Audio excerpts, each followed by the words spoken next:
A gente fica com o desafio de passar dias, semanas e até meses para reunir esse gado. A Terra das Águas tem que saber viver sem pressa.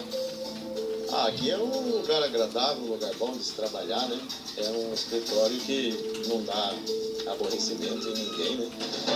O Pantanal é tão grande que a cheia não chega de uma só vez em todos os lugares. O pantaneiro entende como poucos os sinais da natureza. A travessia na ponte tem de ser lenta para não assustar os animais. Aqui no Pantanal, uma regra é se ajudar. Na cheia ou na seca, os fazendeiros se unem para retirar e transportar o gado. Há mais de 200 anos, a pecuária é a principal atividade econômica aqui no meio da planície pantaneira. E agora a discussão é uma pecuária sustentável, conservando o meio ambiente e mantendo a produção. Seu João é um dos pioneiros. Na fazenda dele, boi e animais silvestres compartilham o mesmo espaço. Hoje nós temos aqui o porco monteiro em quantidade, você tem a onça que aparece, você tem o veado, você tem a capivara, você tem a anta. Eles pensam em criar um selo de carne produzida em uma região conservada, sem uso de agrotóxicos e respeitando a natureza e as pessoas que vivem aqui. Esses fazendeiros são os que abrem as porteiras para a ciência. É o princípio do econegócio. Valorizar os produtos cuja produção ajuda a conservar o Pantanal. Na flor do aguapé, o ponto amarelo é um sinal para os insetos saberem onde está o néctar. Esse jardim suspenso só pode ser visto na época da cheia, quando as flores amarelas se abrem e formam esse tapete sobre os rios pantaneiros. No emaranhado de raízes, os peixes encontram refúgio e comida. E daqui a algum tempo, tudo isso aqui vai estar seco. É exatamente essa capacidade de resistir a períodos de estiagem e de inundação que chamou a atenção dos pesquisadores. Um grande desafio para os cientistas é descobrir dentro das plantas os compostos químicos que podem ser usados na fabricação de remédios, cosméticos. Aqui na Universidade Federal de Mato Grosso do Sul, esse grupo de biólogos e farmacêuticos trabalha assim, se embrenhando no mato, no meio do Pantanal. Eles caçam tesouros naturais. Aqui no Pantanal já foram identificadas 2.000 plantas, mas esse número pode ser muito maior, pelo menos 8.000. É um imenso laboratório a ser estudado. Encontramos um pomar nativo no meio do mato. Os frutos caem maduros na época do calor, antes da cheia. Ele é meio azedinho. A cor alaranjada é o beta-caroteno, um protetor de células. Na semente e na polpa da canjiqueira tem o pisciatanol. Esse composto inibe o acúmulo de gordura nas células. Ele é um anti-inflamatório, no carocinho é onde mais tem esse composto. E ele também serve para fazer sorvetes, as pessoas utilizam para geleia, para um monte de coisa. Essa comunidade rural aqui de Poconé utiliza muito as plantas do Pantanal com objetivos terapêuticos, ou seja, no tratamento de doenças. É isso mesmo, dona Maria? É. Quando assim as plantas que nós usamos, por exemplo, tem uma febre na criança, nós damos um chá do mato. Ou seja, não precisa nem ir na farmácia, pega tudo no mato. Tudo no mato. A farmácia da dona Maria está a poucos passos de casa. Bom, esse aqui é o angilinho, que usa para diabetes, úlcera e gastrite. Essa pantaneira de nascimento conhece bem o potencial de cura das plantas. Dona Maria, qual que é a parte que a senhora usa para fazer o chá? Esse aqui. Esse aqui é vermelho. A parte mais avermelhada? É, um pedacinho aqui, massa, bem, ele põe na água para tomar. Essa parte branca também dá para usar? Pode também. Essa flor amarela e delicada é um remédio natural. Olha esse cheirinho dela. Então ela tem um óleo essencial aromático muito rico aqui e muito agradável. Mas esse amarelinho dela são os flavonoides. São substâncias que protegem ela contra o sol. Os flavonoides combatem o envelhecimento das células e têm efeito detox. O extrato da flor de jaterica A também é anti-inflamatório. ela mata as bactérias e isso melhora essa inflamação da gengiva. Então a pessoa consegue recuperar a gengiva e a gente tem a eliminação da bactéria que causa a cárie também. Então quer dizer que aqui nessa florzinha pantaneira já encontraram o efeito bactericida. Sim, a gente já pode ter aqui um futuro enxaguatório bucal. Agora eu vou colocar a casca do angelim na água. Intuitivamente, a pantaneira encontra a dose e o jeito certos de preparar o remédio na água fria. Não pode ferver, o angelim é forte. Quando eu coloco água quente e levo ao fogo, eu vou estar extraindo muito mais o princípio ativo. Então, o ideal é estar preparando e deixando em contato com a água um pouquinho para poder fazer o processo de extração. Mas é amargo, hein, Dona Maria? Por isso que é bom para no estômago.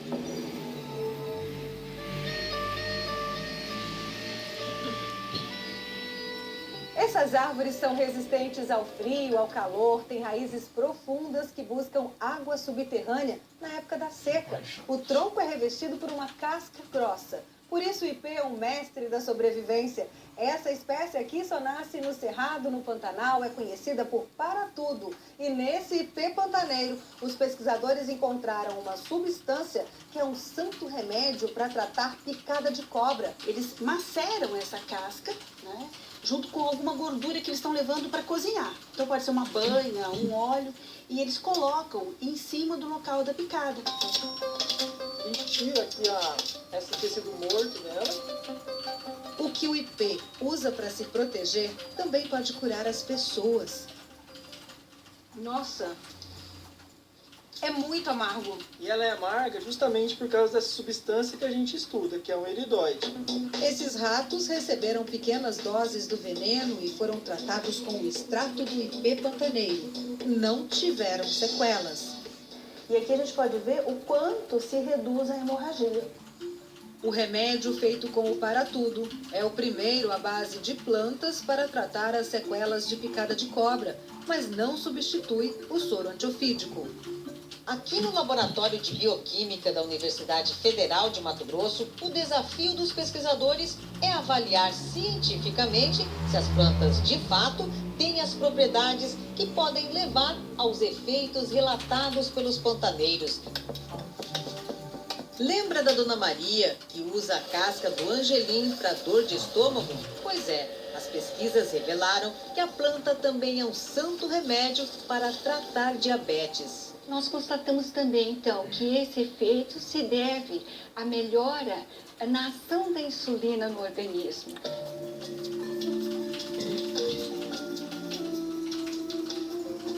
Olhando de cima, até parece que a rocha derreteu e se espalhou na vegetação. Aqui encontramos a campeã de resistência. Você conhece a planta que ressuscita? É a selaginela. Que não é solo, é pedra e ela nasce aqui. No calor escaldante, a selaginela fica esturricada. Ao jogar um pouco de água, Você viu aqui onde a gente molhou? Olha como ela tá diferente, olha como ela tava. Seca. E agora, 1 hora, olha como ela já tá toda... Vou tirar um pouquinho aqui pra você ver. Ó. Olha como ela já tá toda verdinha. essa defesa da planta é a grande descoberta. São cristais de açúcar, uma reserva estratégica para dar resistência à selaginela. Aqui a gente vê a planta com os pontinhos brancos. E quando coloca uma luz ultravioleta, olhem só a mudança. Tudo que está roxo aqui é um composto químico que estimula o sistema imunológico. Ele passa, então, a fazer com que o organismo reaja e enxergue aquilo para poder reagir, combater e eliminar aquele parasita. A selaginela pode ser usada no tratamento de leishmaniose visceral. Os testes já comprovaram a eficácia dessa plantinha pantaneira. Na biodiversidade, pode estar a cura para muitas doenças. Eu tenho 67 anos, fui no médico 3 vezes, eu tenho 6 filhos. Assim, tudo criado no chá. Sinto uma dorzinha no chá. Qualquer coisa, corre para a farmácia do mato. Farmácia do mato, é no chá.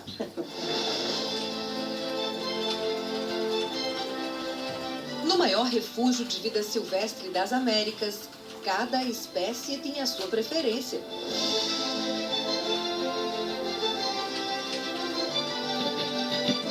Os campos mais secos são endereço de tamanduá. E chega perto para ver.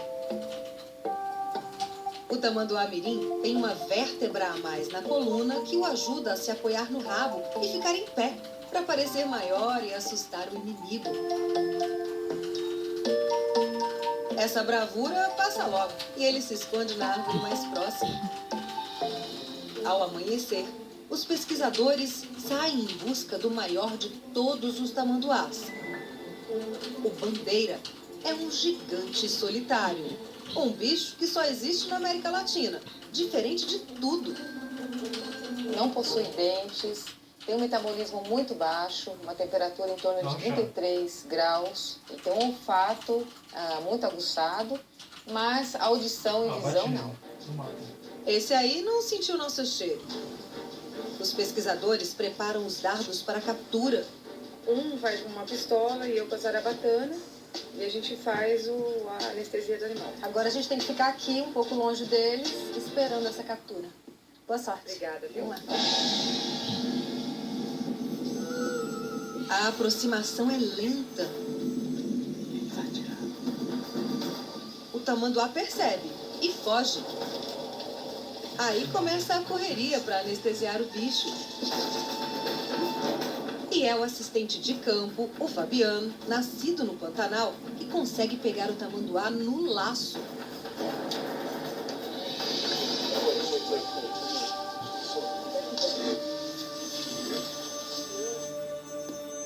O efeito da anestesia é de 40 minutos. A língua é coberta e umedecida. Os olhos são protegidos para não ressecar. E olha o tamanho dessas unhas. Os exames são feitos no campo. Amostras de pelo e de sangue ajudam a saber se algumas doenças que afetam o gado e animais domésticos podem pôr em risco os tamanduás. Vendo o tamanduá bandeira assim, quietinho, deitado, a gente pode observar os detalhes desse animal. Esse pelo grosso aqui, toda essa cor. E a impressão é de que é um fóssil vivo, assim, um dinossauro. Há quanto tempo existe essa espécie? Tem aqui a estimativa é de 13 milhões de anos. Existem 4 espécies de tamanduás no mundo. 3 são encontradas no Brasil. Os estudos indicaram que os mais antigos surgiram no Cerrado e depois se espalharam por outras regiões do país. Mas com a perda de habitat, os tamanduás bandeira já desapareceram do Rio Grande do Sul e Santa Catarina. Comprimento de cabeça 40,5. A cauda é maior que o corpo e ajuda a manter o equilíbrio quando ele corre pelos campos. Só com câmeras para conhecer melhor os hábitos desse bicho. Com as fotos a gente consegue saber quantos animais andam nessa área, né? Quantas fêmeas, quantos machos, isso a gente identifica pelo padrão de pelagem. Ele passa o dia procurando comida e só come cupins e formigas. Não mastiga. A língua tem 1 metro e a saliva parece cola para capturar o máximo de alimento. Ele tem um pezinho que parece o pezinho de uma criança, ó. Tanto é que aqui no Pantanal tem uma lenda, principalmente no Pantanal Norte, que falam que tem criança andando à noite. Na verdade é o tamanduá. Esse bicho sofre por causa de crendices populares. Viu um tamanduá bandeira? Era azar. Ai. Era azar. E aí tinha gente que acabava matando e o animal, pô, não é nada disso, né? É um bicho maravilhoso. A fama de azarado quase levou o tamanduá à extinção. Fabiano mudou o jeito de pensar depois de virar assistente de campo dos pesquisadores. Você protege? Eu protejo. Não deixa ninguém da carreira em tamanduá. Não, deixa não. Outro perigo, as rodovias no Pantanal e no Cerrado. São muitos atropelamentos. No Centro de Reabilitação de Animais Silvestres de Campo Grande, chegou mais um filhote que perdeu a mãe na estrada. Ele ainda toma leite no potinho. Ele acha que é a almofadinha mãe dele. Olha aqui. Eles ficam em torno de 8 meses, né, grudados no dorso da mãe. E esse aqui é o porto seguro dele. Qualquer ameaçazinha, ele dá uma saidinha, mas se ele se sente ameaçado, ele volta pra cá. Hoje, ele vai comer cupim pela primeira vez. A reabilitação é lenta, mas dá resultado. 60% dos filhotes se recuperam e são soltos. Antes disso, recebem um chip para serem monitorados. E no desafio de salvar essa espécie, encontros inesquecíveis. A natureza é incrível aqui e ver esse animal, nunca na minha vida eu vi algo assim. Uau! Que emoção, né? É muito emoção. Como se chama o animal? Tamanduá. Tamanduá. Bandeira. Bandeira. Bandeira, como bandeira? Bandeira. Você seria capaz de traduzir a conversa dos animais?